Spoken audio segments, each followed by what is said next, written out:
Okay, here we're at the second shrimp tank, pouring the floor, and it looks the same as the first shrimp tank because it's the exact same size. The forms will be easy because they'll be exactly the same. And people are sending Facebook images. I guess it's more pictures. That's the dinging. Tells it's a notification thing. Anyway, the terrain is a little different because this is the remains of a dirt pile. About 9 tandem dump loads of dirt from Pandoy. When we were pouring the floors for the house, we thought we were buying topsoil. We have a different definition of topsoil. This is a little closer down to this end. Oh, you'll notice the blue tarp. That's because we don't want our cement, Portland cement and water going into the ground. If you have fairly impermeable soil, you can either hose or throw buckets of water on the dirt to get it the top like inch or so wet, and then you haven't got to use the tarps. But the tarps also stop moisture coming up later on and radon gas and all that. So we prefer the tarps. Most people don't use them. I always use them in the States. I'm going to use them here. We can't buy rolls of polyethylene because apparently it's illegal to own plastic. Other than those flimsy little bags at the market. They sent me a picture of what they want to use for a gas can since they lost both of the gas cans. I think they just got UV damage in the sun. I don't think they're just lost, like gone. I think they're just lost. They don't hold gas. This is a way too close-up picture of how we stock, what is it on this side? It's 2 bags wide, so that's sand. This is something that they've bagged up. They haven't moved out there yet. They're just showing us what Bea did for a day. You know, she bags stuff on Ben's rebar. And I guess she was bending. Okay, these are staged down. Yeah, you can't see it because it's not in the picture. They really didn't want to make up forms for the side, but these are, we had 20 of these, 12 feet long from the spider beam on the roof. It's no use not setting them around there for a form if you've got them, you know. I mean, it's just a better deal. This is more bags added out there.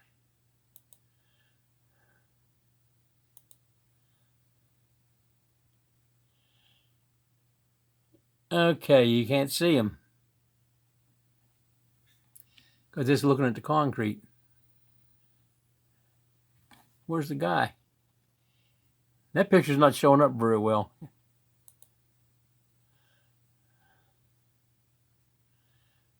Huh. Doesn't focus. This is showing them traveling concrete. This is the start of squaring up the hole and getting it level for the second shrimp tank. And that's how much dirt they're taking away at the back end.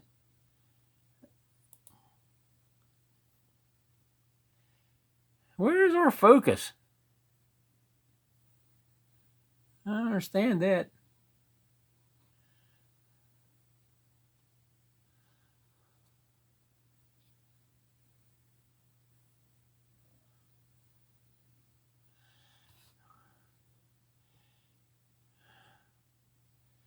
Wow.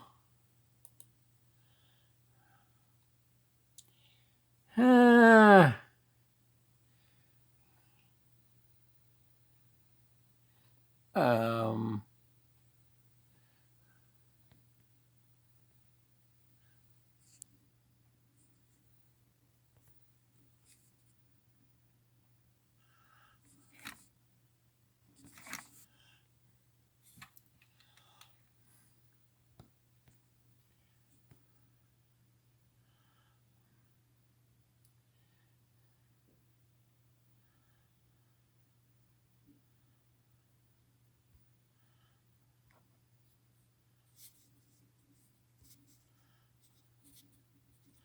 okay. Don't know how to work it. You can't squeeze your fingers together and you can't push the down smaller button. It doesn't do it for some reason. And that's probably what's wrong with these pictures back here. Oh, okay. Well, now we're going to look at the guy pouring concrete. This is Boyette. He just sort of sauntered across there, leaving footprints about an inch and a half deep. But he's working his way down, and when he's done, it will be flat. He uses fishing line, the tri-lean fishing line, like everybody else does. And all the concrete in the house is finished. There's none of that going to be 2 inches of dry pack trying to level the thing for ceramic tiles. We're going to pour some self-leveling compound, but then we're going to just use thin set.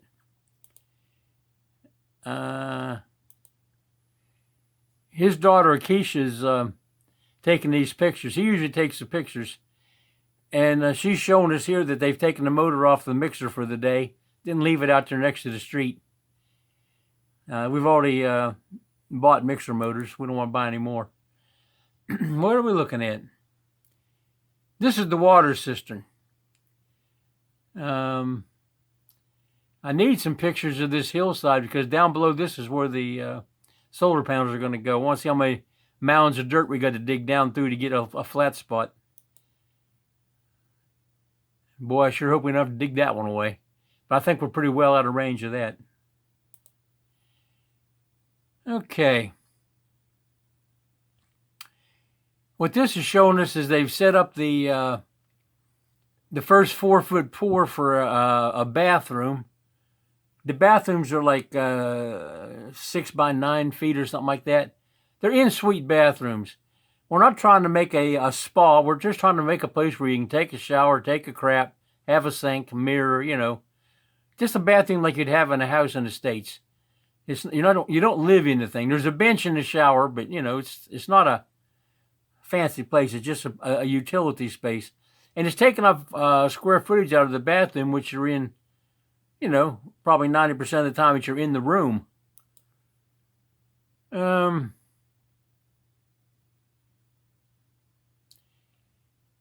Okay, I can see this 5-foot diameter window on the right over here. It's sort of shaded out. The sunlight and the concrete are so close to the same color. But what they're pouring is 12 1/4 inches on the top. They've slipped the forms up and put a piece of fishing line down here 2 inches from the top to give them the level. And we'll see how that works. But this is the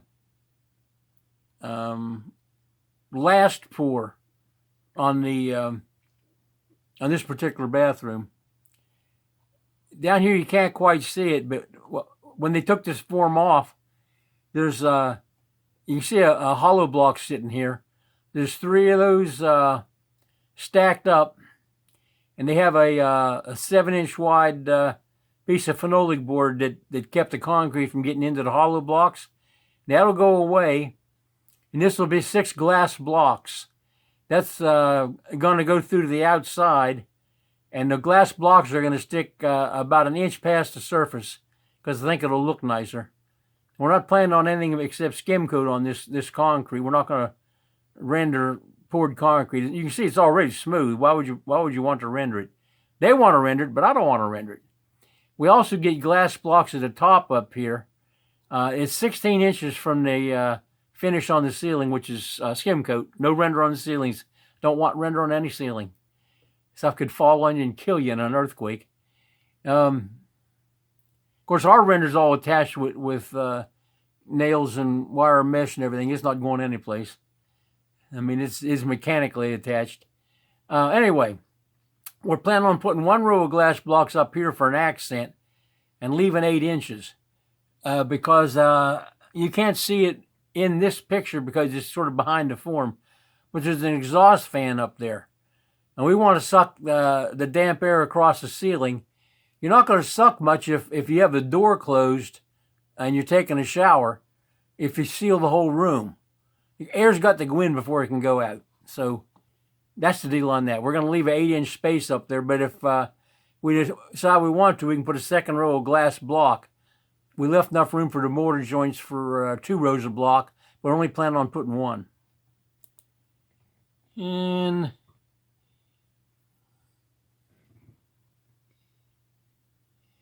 Well, you can't see the 14-inch vent fan on this picture because it's inside the bathroom. But what you can see down here is at the bottom that we have the when we pour a door or a window, the jambs are part of it. You know, the ledge there the doors sit against and things. That's all part of the form on the curved part at the top and the bottom down here. And every door in the house is that way. So we haven't got to add boards with a bunch of nails driven in the back and it's stuffed with mortar to put a door in. We just put the door in.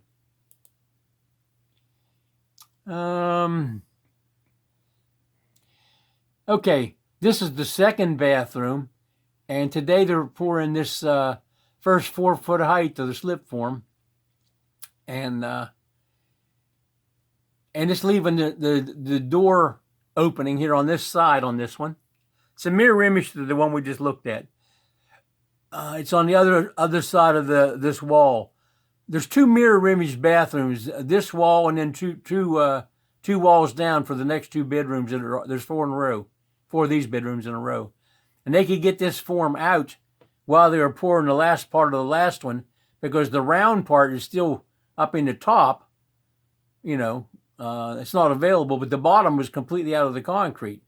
So they took that off and set a set of forms here and poured it at the same time. And this is showing that they haven't quite put this all together. They need one piece of form over here. It's not this. I'm not sure what that is. That might be one of those seagull grills for the vent windows upstairs. And this is another view of the, I think we already looked at this because I couldn't get the pictures to focus. That's, this is the water cistern.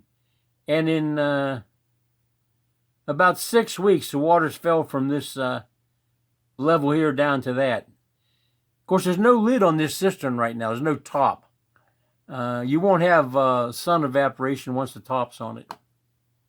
At least not much. And you won't have any algae growth. And this is how we put the concrete in the forms. This is a bigger bucket than we normally use. We normally have those pony blue kegs, I think they're like 20 liters.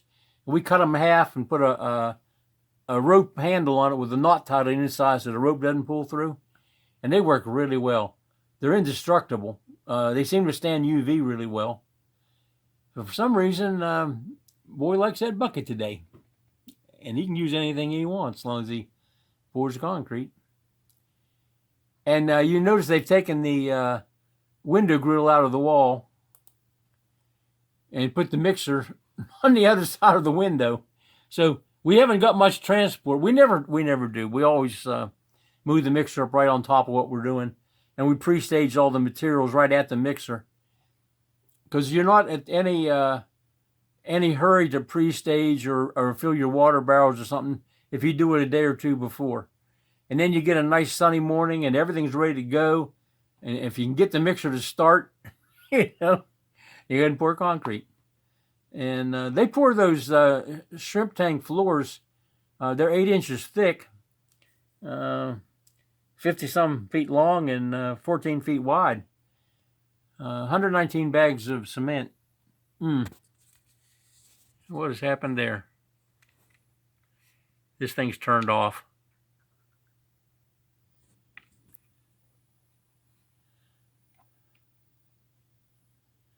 He's probably struggling to hold the thing level. There's the mixer right outside the window with that arm looks like Boyette on the side here. Al and Nene, he runs the mixer. And we bought him a new motor this time because the carburetors didn't get run till they were empty on the last time they put them up a couple months ago before rainy season.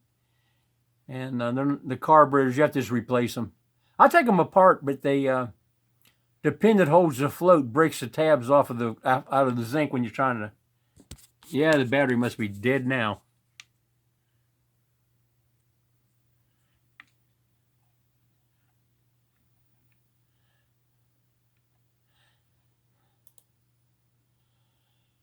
Oh, this is our ring that holds the whole house fans. It's a 7-meter diameter fan, and they have to touch up this skim coat. I'm not sure what I'm looking at here.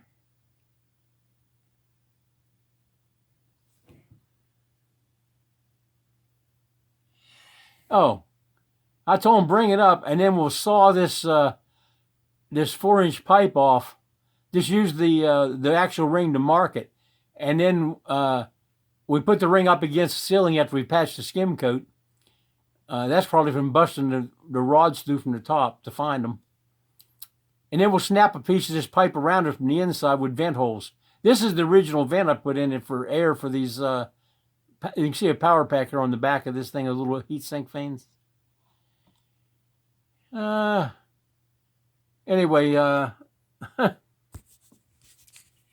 okay, we're done fighting with the gimbal. Stay working. This is the end of this video. Y'all have a nice day. And when we get the forms all stripped off them bathrooms, we'll come back and take a look at them. Because there's several of those niches for glass blocks and the shape of the door and the door jamb and other things to see. Also, we're putting a concrete sill at the bottom of the door because we have to have a 2-inch step down for code. And, we're foreigners, so we have to go by the codes. You can't just do anything you want. They'll call you on it. Of course, we haven't had an inspection since we started. But when they get around to a certificate of occupancy, somebody will surely come out here and take a look. So we're trying not to violate anything we know about. It's not written down. You have to sort of figure it out for yourself. Anyway, that's the end of this one. Because I can't hold this thing any more steady than I am because the gimbal's off. And we'll just see if we can fix that next time. Okay. Say a little prayer for everybody that's sick in the world, and we'll see you next time. See if we can turn